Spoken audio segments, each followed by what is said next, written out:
नमस्कार दोस्तों, एक नई कहानी के साथ आप सभी का स्वागत है। आज हम बात करेंगे एक नास्तिक की भक्ति की। हरिराम नाम का एक युवक एक मेडिकल स्टोर का मालिक था। सारी दवाइयों होने की उसको पूरी जानकारी थी। 10 साल का अनुभव होने के कारण उसे अच्छी तरह पता था कि कौन सी दवाई कहाँ रखी है। वह इस व्यवसाय को बड़ी सावधानी और बहुत ही निष्ठा से करता था।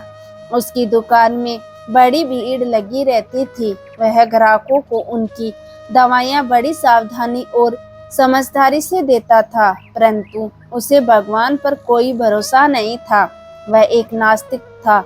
उसका मानना था कि प्राणी मात्र की सेवा करना ही सबसे बड़ी पूजा है और वह जरूरतमंद लोगों को भी मुफ्त में दवा दिया करता था। और समय मिलने पर वह मनोरंजन के लिए अपने दोस्तों के संग दुकान में बैठकर लूडो खेलता था। एक दिन अचानक से बारिश होने लगी। बारिश की वजह से दुकान में कोई भी नहीं था। बस फिर क्या था, उसने अपने सभी दोस्तों को बुलवा लिया और सभी दोस्त मिलकर लूडो खेलने लगे। तभी एक छोटा लड़का उसकी दुकान में दवाई का पर्चा लेकर आया। उसका पूरा शरीर भीगा था। हरिराम लूडो खेलने में इतना मशगूल था कि बारिश में आए हुए उस लड़के पर उसकी नजर ही नहीं पड़ी। ठंड से ठिठुरते हुए उस बच्चे ने दवाई का पर्चा बढ़ाते हुए कहा, साहब जी, मुझे ये दवाई दे दीजिए। मेरी माँ बहुत बीमार हैं, उनको बचा लीजिए। बाहर और सब दुकानें बारिश की वजह से बंद हैं। आपकी दुकान को देखकर मुझे विश्वास हो गया कि अब मेरी माँ जरूर बच जाएगी। उस लड़के की पुकार सुनकर लूडो खेलते खेलते ही हरिराम ने दवाई के उस पर्चे को हाथ में लिया और दवाई देने उठा। लूडो के खेल में आए व्यवधान के कारण अनमन मन से उसने दवाई उठाई, लेकिन तभी बिजली चली गई। अपने अनुभव से अंधेरे में ही एक दवाई की शीशी को झट से निकालकर उसने लड़के को दे दिया। दवा के पैसे देखकर लड़का खुशी खुशी दवाई लेकर चला गया। अंधेरा होने के कारण खेल बंद हो गया और सभी दोस्त भी चले गए। अब वह भी दुकान को जल्दी बंद करने की सोच ही रहा था, तभी लाइट आ गई और वह देखकर दंग रह गया कि उसने दवाई समझकर उस लड़के को जो दिया था वह चूहे मारने वाली जहरीली दवा की शीशी थी, जिसे उसके किसी ग्राहक ने थोड़ी देर पहले ही लौटाया था। और लूडो खेलने की धुन में उसने अन्य दवाइयों के बीच यह सोचकर उसे रख दिया था कि खेल खत्म होते ही उसे वह अपनी जगह वापस रख देगा। अब उसका दिल जोर जोर से धड़कने लगा। उसके 10 साल की विश्वसनीयता पर मानो जैसे ही ग्रहण लग गया हो। उस लड़के के बारे में सोचकर वह तड़पने लगा। यदि यह दवाई उसने अपनी बीमार माँ को पिला दी तो वह ऐसे ही मर जाएगी। लड़का भी छोटा होने के कारण उस दवाई को पढ़ना भी नहीं जानता होगा। एक पल तो वह लूडो खेलने के शौक को कोसने लगा और उसने निश्चय किया कि आज के बाद वह अपनी दुकान में लूडो कभी नहीं खेलेगा। पर उसे समझ नहीं आ रहा था कि उस दवा का अब किया क्या जाए। उस लड़के का पता ठिकाना भी तो वह नहीं जानता था। वह सोच में पड़ गया कि कैसे उसकी बीमार माँ को बचाया जाए। वह सोचने लगा कि सच में उस लड़के की आंखों में कितना विश्वास था। हरिराम को कुछ नहीं सूझ रहा था।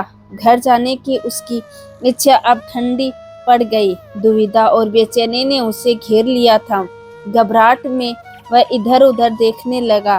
पहली बार श्रद्धा से उसकी दृष्टि दीवार के उस कोने पर पड़ी जहां उसके पिता ने जिंद करके श्री बांके बिहारी जी का छोटा सा चित्र दुकान के उद्घाटन के वक्त लगा दिया था।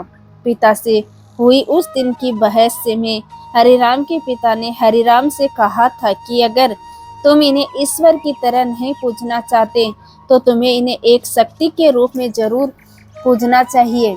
उन्होंने कहा था कि भगवान की भक्ति में बड़ी शक्ति होती है, वह हर जगह होता है और श्री बांके बिहारी जी में हर बिगड़े काम को ठीक करने की शक्ति है। हरिराम को सारी बात याद आने लगी।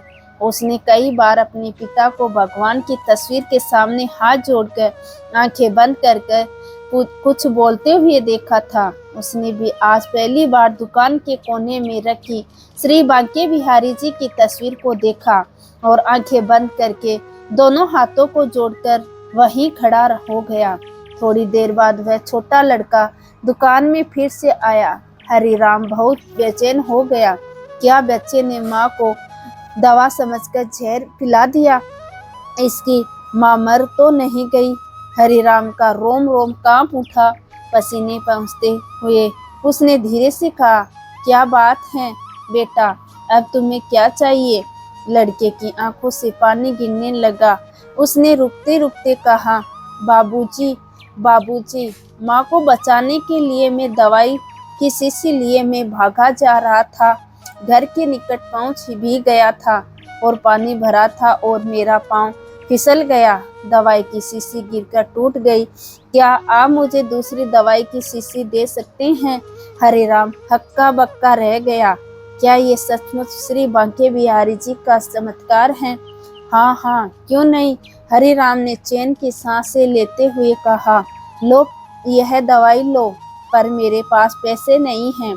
इस लड़के ने हिचकिचाते हुए बड़े भोले मन से कहा, कोई बात नहीं, तुम यह दवाई ले जाओ और अपनी माँ को बचाओ। जाओ, जल्दी करो, और हाँ, अभी बार जरा संभल कर जाना। लड़का अच्छा बाबूजी कहता हुआ खुशी से चल पड़ा। हरिराम की आंखों से आंसुओं की धारा बहने लगी। श्री बांके बिहारी जी को धन्यवाद देता हुआ अपने हाथों से उस धूल भरी तस्वीर को लेकर अपनी छाती से उसे पोंछने लगा और अपने माथे से लगा लिया। आज के इस चमत्कार को वह अपने परिवार को सुनाना चाहता था। जल्दी से वह दुकान को बंद करके वह घर के लिए रवाना हुआ। उसकी नास्तिकता की घोर अंधेरी रात भी बीत गई थी और अगले दिन की नई सुबह एक नए हरिराम की प्रतीक्षा कर रही थी। जय जय श्री राधे, जय जय श्री बांके बिहारी जी की।